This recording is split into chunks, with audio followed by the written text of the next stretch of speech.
తీరుతుంది, అటు పిల్లలు లేని లోటు తీరుతుంది. ఆ స్వామి నోరు మూయి, ఏం మాట్లాడాలో తెలియదు. చూసారా నాన్న? కాకపోతే మరి ఏమిట్రా, నేను ఆ కూరగాయ తేరాన్ని పంపితే నాసి రకంలో మంచివన్నీ ఏడు తెచ్చావయ్యి, పైగా ఖరీదు ఎక్కువ పెట్టి.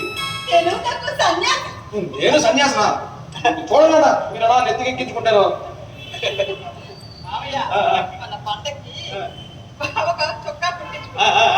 అది దొడుక్కుంటే కాషాయం బట్టలు వేసుకునే సన్యాసే సంతోషించు, నువ్వు కొని కట్టావుగా ఓ ఎర్ర చీర. ఆ రోజు నిన్న ఆ చీరలో చూడాలి. ఆహా, ఓ కాకమ్మ పెళ్లి కూతురైనట్టుంది. నీ కళ్ళకు మరి నేను సన్యాసినా? ఒరే ఒరే ఒరే ఆపడ్డారా, మళ్ళా వాదనలో పడ్డారా? ఆనందం నువ్వు ఊరుకురా. ఆ ముక్క ముందు కనకానికి చెప్పి దాన్ని నోరు పోయించండి. ఇందాక నుంచి చూస్తున్నాడు, ఓ తెగ వాగేస్తుంది. నా నోరు కట్టమని మావిని వేడుకునే బదులు నువ్వే నోరు కట్టుకొని ఇక్కడి నుంచి స్టేషన్ కి బయలుదేరరాదు. సగం తగ్గువైనా తగ్గుద్ది. అసలు ఎవరితోనే నువ్వు? మా ఇంట్లో నన్ను పొమ్మని నువ్వెవరితే? నీకు ఎవరిచ్చావు ఏమిటి అధికారం? ఒకళ్ళు ఇచ్చేదేమిట్రా దానికి అధికారం? మన అందరి పట్ల అన్ని అధికారాలు పురుషోత్తుడే ఇచ్చి వెళ్ళారు. నేనే అన్నిటికీ సమాధాన పడి ఉంటే అందులో నీకెందుకు రా అంత ఉద్రోసం? స్టేషన్ కి టైం మధ్యవారం కదమ్మా. వద్దులే మావయ్య, ఈ రోడ్ల మీద నువ్వు వెళ్ళవు. బావనండి మావయ్య, ఇక్కడుండి ఒక పని చేయాలి. ఏంటి? కాబోయే భార్య భర్తలు కదా, చెదరడం ఆడుకోండి. పెద్ద చేయడం లేకుండా మాట్లాడి వేరమ్మా వాడు అన్నది ఆడుకున్నాయి చెక్క. ఇప్పుడే నాకు ఇదిగో, నేను ఇంట్లో వంట పని అంతా చేసా వచ్చేలోపు ఆ పెళ్లి చూపులు వచ్చే వరకు కూర్చోడానికి అన్ని సర్దాలు నువ్వు ఇక్కడ నిలబెట్టేది అంత ట్రైన్ వచ్చే వేరే.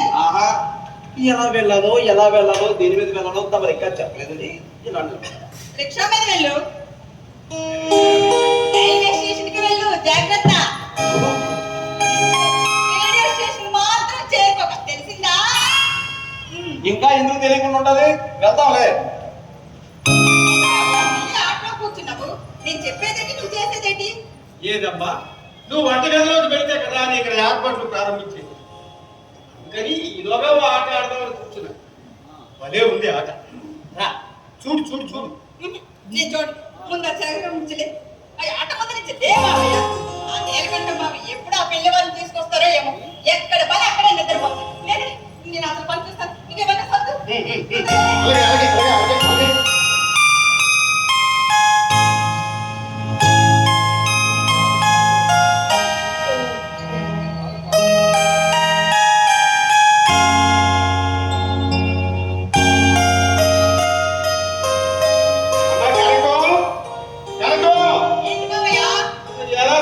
తెలియడం లేదమ్మా, ఏమి చేతకాడం లేదు, అంత గొడవగా ఉంది. పోనీలే మావయ్య, బాధపడుతూ నేను సర్దుతానులే. ఏంటమ్మా అది? పాయసం మావయ్య. వంటంతా అయిపోయినట్టుంది. నా తల్లి ఎప్పుడు చేసావమ్మా? ఏమో, నా పని నేను చేసుకోవడం ఎప్పటికి చేతనవుతుందో ఏమో. మీ నాన్న మరీ అంత నన్ను చేతకాని వాళ్ళు చేసిపోయాడమ్మా. పోనీలే మావయ్య, నీ పని నువ్వు చేసుకోవడం ఏంటి, నేనుంటుండగా.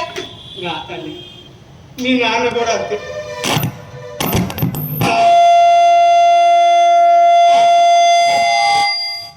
నన్నే ఆదరించింది. వాడి జీవితం సాధించే వరకు నా గురించి ఆలోచించాడు. నేను మిమ్మల్ని అందరినీ